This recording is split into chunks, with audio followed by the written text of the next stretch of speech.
Hello बच्चों, आनंद sir की mathematics classes में आपका स्वागत है। इस वीडियो में हम क्लास 11 का मैथ स्टार्ट कर रहे हैं। इसमें सबसे पहला चैप्टर जो हमारा वो क्या है, सेट यानी कि समुच्चय है। तो सबसे पहले समझते हैं कि समुच्चय क्या है।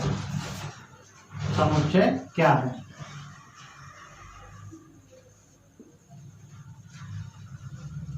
समुच्चय एक सुपरिभाषित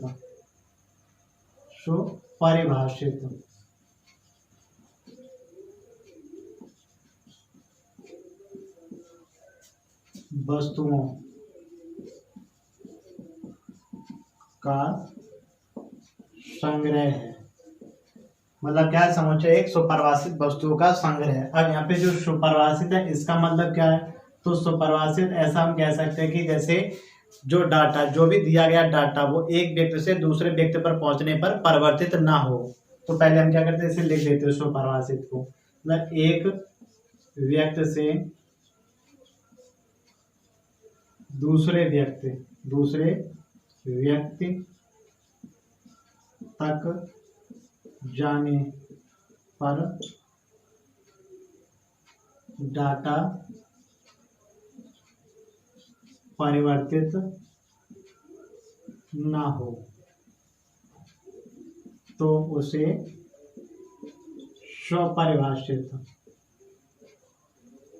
स्वपरिभाषित कहते हैं। और अच्छी तरह से समझने के लिए हम क्या करते हैं, इसके लिए एक एग्जाम्पल लेते हैं। तो सबसे पहले एग्जाम्पल लेते हैं, जैसे 3 बॉलीवुड एक्टर्स के नाम। जैसे हमने यहाँ पे क्या किया, एक क्लास के 2 छात्र लिए, राम और श्याम, और उनसे पूछा 3 बॉलीवुड एक्टरों के नाम बताइए। तो राम से पूछने पर उसने जवाब दिया अमिताभ बच्चन,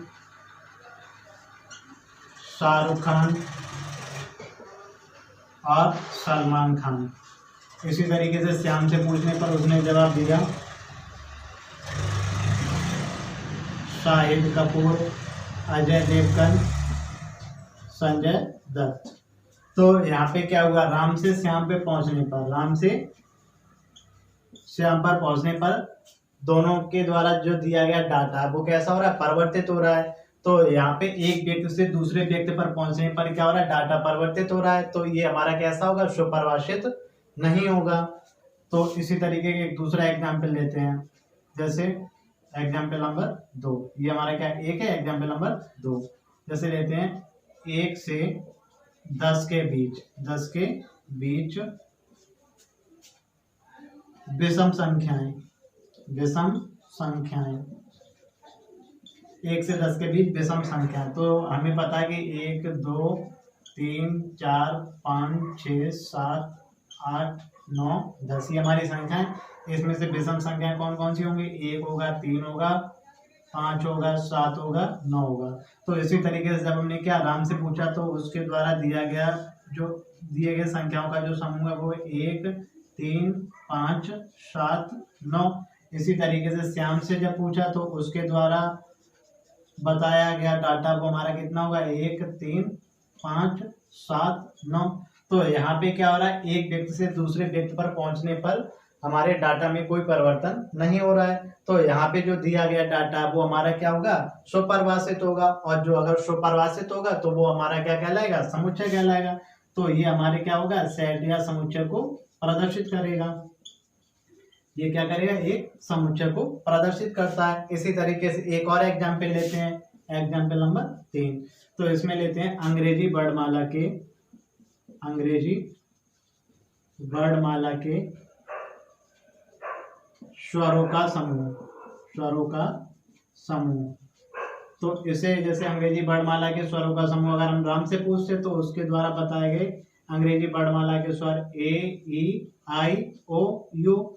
इसी तरीके से श्याम के द्वारा बताए गए अंग्रेजी वर्णमाला के स्वरों का समूह ए ई आई ओ यू। यहाँ पे भी क्या है, दोनों के द्वारा दिया गया डाटा कैसा, समान है। तो यहाँ पे भी ये जो दिया गया डाटा वो कैसा होगा, स्वपरिभाषित होगा। अगर ये स्वपरिभाषित है तो यही समूह क्या करेगा, एक समुच्चय यानी कि सेट को प्रदर्शित करेगा। अब हम आगे समझेंगे कि सेट को किस तरीके से प्रदर्शित करते हैं, किस तरीके से रिप्रेजेंट करते हैं। तो सबसे पहले हमने क्या किया था, एग्जाम्पल नंबर 2 और एग्जाम्पल नंबर 3, ये हमारे दोनों क्या करते हैं, सेट को प्रदर्शित करते हैं। अब सेट को हम किस तरीके से लिखेंगे वो समझते हैं। सबसे पहले तो सेट को हम क्या करते हैं, अंग्रेजी वर्णमाला के बड़े अक्षर से प्रदर्शित करते हैं। तो जैसे यहाँ पे ये जो है हमें यहाँ पे दिया 1 से 10 के बीच विषम संख्याओं का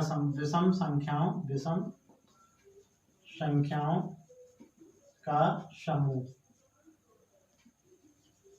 तो सबसे पहले क्या करते हैं, कोई एक सेट है उसे हम क्या करते हैं, ए से, या कोई भी अल्फाबेट ले सकते हैं अंग्रेजी वर्णमाला का, ए से लेके जेड तक का कोई अल्फाबेट लेंगे और उसे क्या करेंगे, कैपिटल लेटर से प्रदर्शित करते हैं। इसके बाद इसके जो अवयव हैं वो कौन कौन से हैं, 1 है, 3 है, 5 है, 7 है, 9 है। तो इन अवयवों को हम क्या करते हैं, इन अवयवों को जो मतलब ये जो संख्या को हमारे क्या कहलाते हैं, समुच्चय के अवयव कहलाते हैं, या मेंबर कहलाते हैं, या एलिमेंट कहलाते हैं।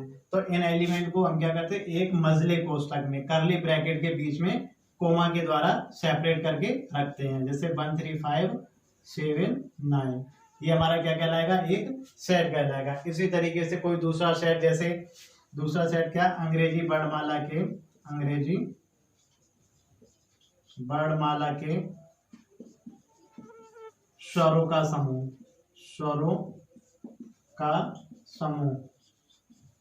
तो इसमें क्या है, जैसे कोई भी अल्फाबेट ले सकते हैं, ए से लेके जेड तक। तो बी हो जाएगा, बी हमारा क्या होगा, ए ई आई ओ यू।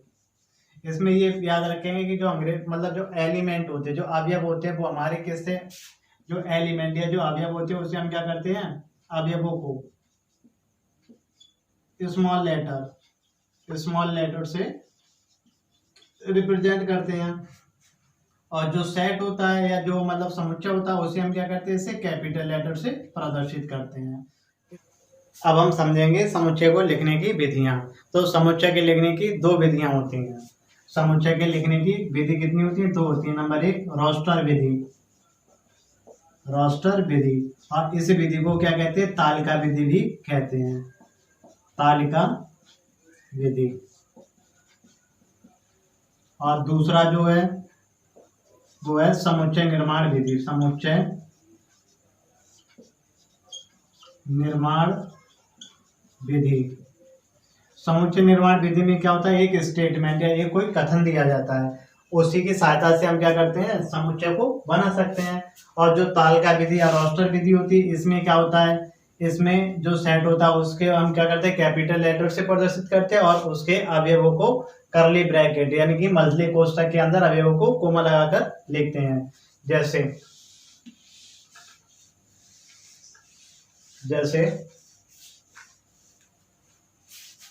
1 से 10 तक की सम संख्याओं का समूह।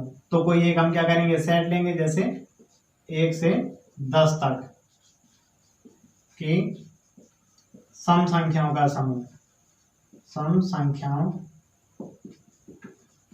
समूह। तो इसमें कोई भी सेट ले सकते हैं, A B C D X Y Z। तो हम यहाँ पे कोई सेट X, और इसमें क्या लेना, हमें सम संख्या लेनी है। तो इस विधि को ही हम क्या कहते हैं, तालिका विधि या रोस्टर विधि कहते हैं, क्योंकि इसमें अवयव को एक टेबल के रूप में लिखा जाता है। जैसे 2 4 6 8 10, प्रत्येक अवयव को एक कोमा लगाकर सेपरेट या अलग किया जाता है। अच्छा, दूसरी विधि जो है समुच्चय निर्माण विधि। तो इस कथन को जैसे समुच्चय निर्माण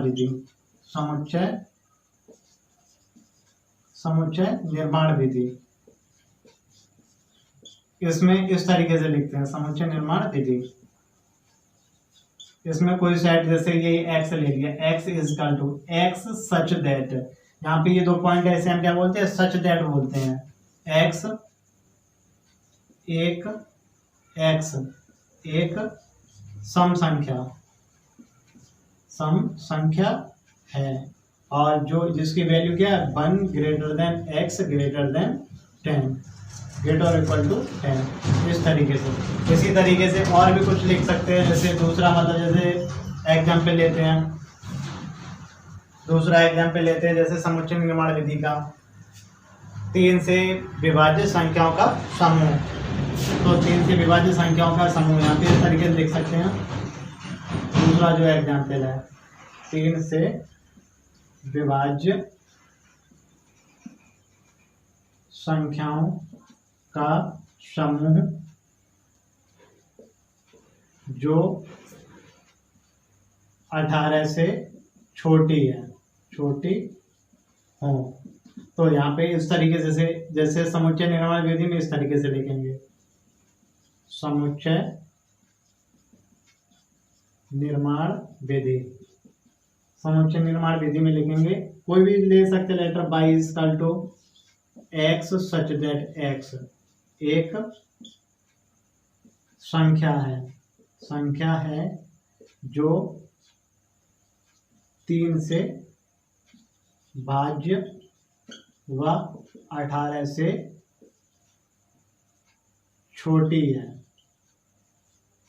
ये तो हमारा क्या कहलाएगा, समुच्चय निर्माण विधि के रूप में लिखा है। और अगर हम इसी को क्या करते हैं, समुच्चय इसका निर्माण करते हैं, तो इसी कथन की सहायता से हम क्या कर सकते हैं, इस तालिका विधि या तालिका रोस्टर विधि के रूप में लिख सकते हैं सेट को। तो इसे लिखने के लिए देखो, जैसे हमें क्या करना है, 3 से विभाज्य होने वाली संख्या लिखनी है जो 18 से छोटी है। तो इसमें क्या आएगा, 3 आएगा, 6 आएगा, 9 आएगा, 12 आएगा, 15 आएगा, 18 नहीं आएगा, क्योंकि 18 से छोटी लेनी है हमें, तो ये 18 में नहीं लेना है, इसलिए हमारा क्या आएगा, 3 से लेके 15 तक आएगा। तो ये हमारे क्या कहलाएंगे, ये जो मेथड है ये हमारा कैसा है, रोस्टर विधि।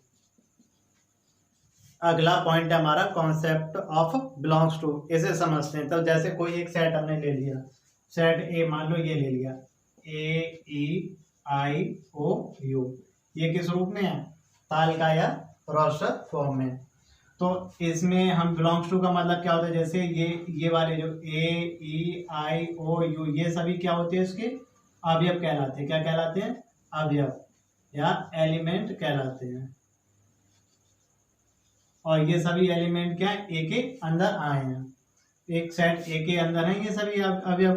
तो हम यहाँ पे जैसे ए है, ए को लिखेंगे ये ए बिलोंग्स टू कैपिटल ए।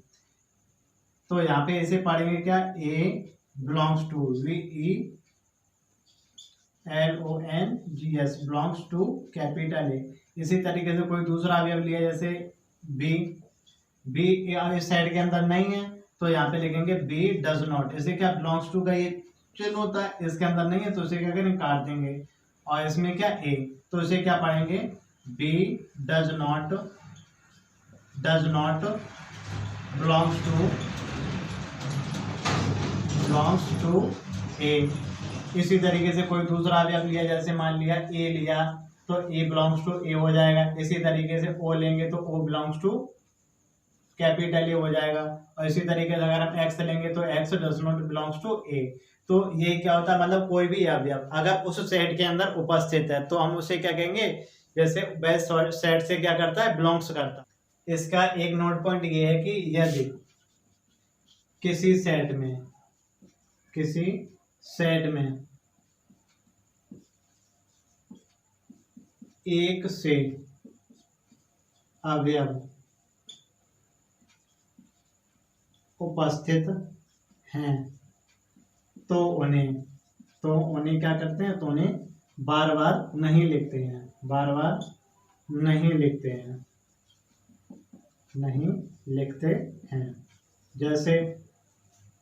जैसे मान लिया स्कूल है, स्कूल के अक्षरों के अवयवों का समुच्चय। एग्जाम्पल लिया जैसे ये SCHLL, स्कूल के अवयवों का समुच्चय। तो हमें क्या करना है, इसका एक समुच्चय बनाना है जो इसके अवयव होंगे। तो यहाँ पे कोई भी सेट लीजिए, जैसे मान लिया बी सेट लिया, तो बी में क्या आ जाएगा, S, C, H, O, L, इस तरीके। तो यहाँ पे देखते हैं कि यहाँ पे ओ क्या है, ओ लेटर कितनी 2 बार आया है, तो ये सेट का रिप्रेजेंटेशन सही नहीं है। तो सही सेट के रूप में लिखने के लिए हम क्या करेंगे, इसे SCHOL, यानी कोई भी अवयव एक से अधिक बार नहीं लिखा जाता है। और अभी हमने ये बताया था कि जैसे कि ये मतलब इसे क्या करते हैं, स्मॉल लेटर से प्रदर्शित करते हैं, लेकिन इन अवयवों को हमने क्या किया, कैपिटल लेटर में लिख दिया। तो अगर कोई जैसे हमें शब्द या मतलब कोई भी वर्ड दे दिया जाए और वो क्या कैपिटल लेटर में लिखा है, तो उसके अवयवों को हम क्या कर सकते हैं, कैपिटल लेटर में लिख सकते हैं, और इसे हम क्या कर सकते हैं, स्मॉल लेटर में भी लिख सकते हैं। आगे समझते हैं मैथमेटिकल सेट। तो इसके लिए सबसे पहले हमें समझना पड़ेगा जो नंबर होते हैं वो कितने प्रकार के होते हैं। तो नंबर कितने होते हैं, 2 टाइप्स के होते हैं। कौन कौन से होते हैं, एक तो रियल नंबर होता है, रियल नंबर, दूसरा इमेजिनरी नंबर होता है।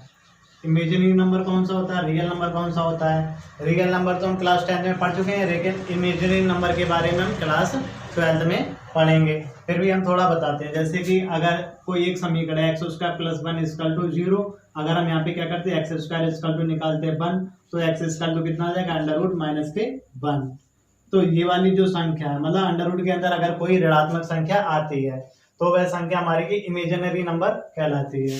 इसके बारे में विस्तार से हम क्या करेंगे, क्लास 12 में पढ़ेंगे। और इसमें अंडर रूट जो -1 होता है, इसका मान कितना होता है, i होता है, तो इसे हम कितना लिख सकते हैं, i लिख सकते हैं। इसी तरीके से अगर कोई संख्या जैसे x² + 3 = 0, तो हम यहाँ पे क्या लिख सकते हैं, x² = -3 और x √-3। और अगर हम इसे लिखना चाहें तो ये लिख सकते हैं -1 √-3, तो ये x इसमें तो इसकी वैल्यू आई और ये कितना हो जाएगा, i√3। तो ये वाले जो नंबर है वो हमारे कैसे हैं, दोनों नंबर इमेजिनरी नंबर है। यानी कि रियल नंबर क्या होंगे हमारे, रियल नंबर क्या हो जाएगा, वे संख्याएं जिनका वर्ग करने पर धनात्मक संख्या, वर्ग करने पर धनात्मक यानी कि प्लस के, यहाँ पे लिखना धनात्मक संख्या प्राप्त हो। वे संख्या जिनका वर्ग करने पर क्या धनात्मक संख्या प्राप्त हो, तो ऐसी संख्या हमारी क्या कहलाती, तो ऐसी संख्याएं रियल नंबर यानी कि वास्तविक संख्याएं कहलाती हैं। वास्तविक संख्याएं कहलाती हैं। मतलब अगर हम किसी भी संख्या का वर्ग करते हैं और वर्ग करने पर अगर हमें संख्या ऋणात्मक प्राप्त होती है, तो वह संख्या हमारी कैसी होगी, इमेजिनरी नंबर हो सकती है, लेकिन रियल नंबर नहीं हो सकती है। अच्छा, रियल नंबर, इसके बाद क्या होता है, रियल नंबर भी कितने भाग होते हैं रियल नंबर के, तो इसे समझते हैं। तो जो रियल नंबर है उसे 2 भागों में डिवाइड किया गया है। एक तो डेसिमल नंबर और दूसरा non decimal number. Decimal number मतलब जो दशमलव संख्या होती है, नॉन डेसिमल जो एक दशमलव के बगैर की संख्या या पूर्ण संख्या हो। और ये जो डेसिमल नंबर होते हैं वो भी कितने होते हैं, 3 प्रकार के होते हैं। कौन कौन से 3 प्रकार के होते हैं, एक तो टर्मिनेटिंग नंबर होता है,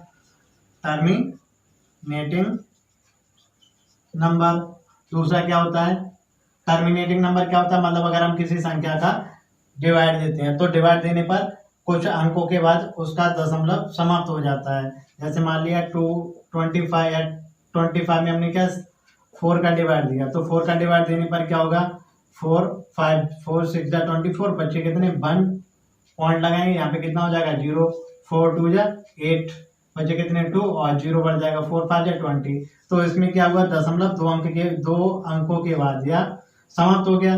तो ये वाला जो हमारा नंबर है वो कैसा कहलाएगा, टर्मिनेटिंग नंबर कहलाएगा। टर्मिनेटिंग का मतलब होता है समाप्त, या मतलब जैसे किसी भी संख्या का जो दशमलव के बाद कुछ अंकों के बाद वह समाप्त हो जाती है, तो ऐसी संख्या हमारा टर्मिनेटिंग नंबर कहलाता है। दूसरा क्या होता है, नॉन टर्मिनेटिंग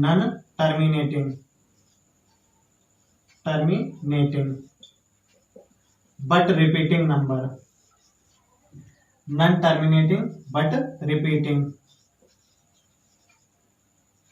इसमें क्या होता है, जैसे मान लिया अगर हम क्या करते हैं 1/3 करते हैं, तो इसकी वैल्यू जो निकल के आती है 0.3 यह वैल्यू लगातार चलती रहती है। तो ये कैसी है, नॉन टर्मिनेटिंग, क्योंकि इसका दशमलव समाप्त नहीं हो रहा है और क्या है, रिपीटिंग नंबर है, बार बार क्या हो रहा है, 3 का रिपीट हो रहा है। तो इसलिए हम क्या कर सकते हैं, इसे 0.3 लिख सकते हैं। इसका एक नंबर इस तरीके का आता है, जैसे कि मान लिया 1.01, फिर 001 0001, यानी कि यहाँ पे जो संख्या का रिपीट हो रहा है वो क्या बार रिपीट एक जैसा नहीं हो रहा, बार बार क्या हो रहा है, परिवर्तित हो रहा है। तो ये वाला जो हमारा साथ में क्या है, इसका जो एंड है वो भी नहीं हो रहा है, यानी कि टर्मिनेट भी नहीं है ये नंबर। तो अगला पॉइंट क्या है, non terminate and non repeating number. मतलब ऐसी संख्या जो ना तो टर्मिनेट नंबर है और ना ही कैसी है, रिपीटिंग नंबर है। तो इस संख्या को ये इसमें क्या होता है, जो हमारे ये दो संख्याएं हैं, ये दोनों संख्याएं मिला के क्या होती हैं, ये रेशनल नंबर कहलाती हैं, rational number. And terminating number और non terminating but repeating number, ये दोनों नंबर जो हमारे होते हैं वो कैसे होते हैं, रेशनल नंबर होते हैं।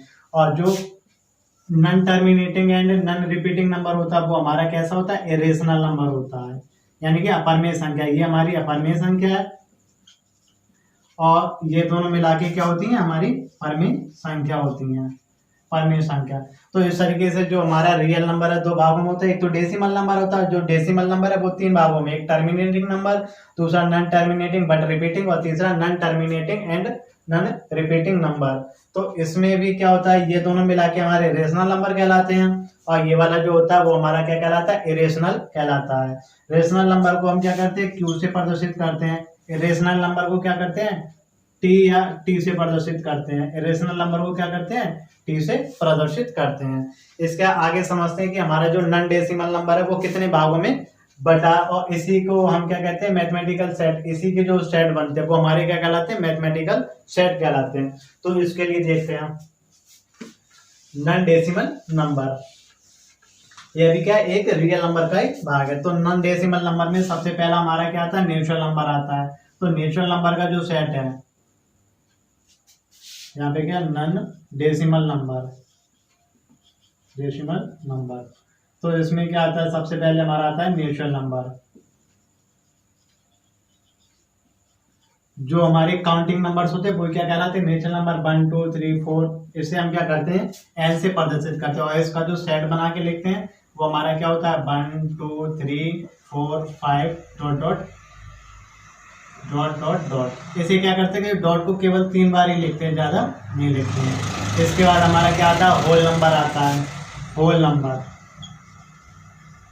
नंबर अगर हम क्या करते हैं, नेचुरल नंबर के साथ में जीरो को भी शामिल कर ले तो वो हमारा क्या बन जाता है, होल नंबर बन जाता है। तो इस होल नंबर को हम क्या करते हैं, डब्ल्यू से प्रदर्शित करते हैं। तो ये वाला जो हमारा सेट बनेगा 0 1 2 3 4 5, होल नंबर क्या होता है, पूर्ण संख्या है। इसके बाद आगे आता है इंटीजर, पूर्णांक। इंटीजर्स पूर्णांक में क्या होता है, इसमें पॉजिटिव नंबर भी होते हैं और नेगेटिव नंबर भी होते हैं।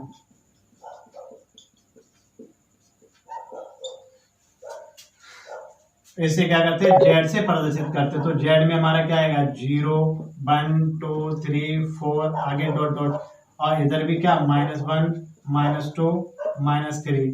तो ये हमारे जो हमारे नंबर्स हैं वो कैसे होते हैं, इंटीजर। इसमें भी क्या होता है, दो तरीके से लिख सकते हैं। तो जेड प्लस में क्या होगा, केवल हमारे पॉजिटिव इंटीजर आएंगे 1 2 3 4 डॉट डॉट डॉट, और जेड माइनस में क्या होगा, नेगेटिव इंटीजर आ जाएंगे -1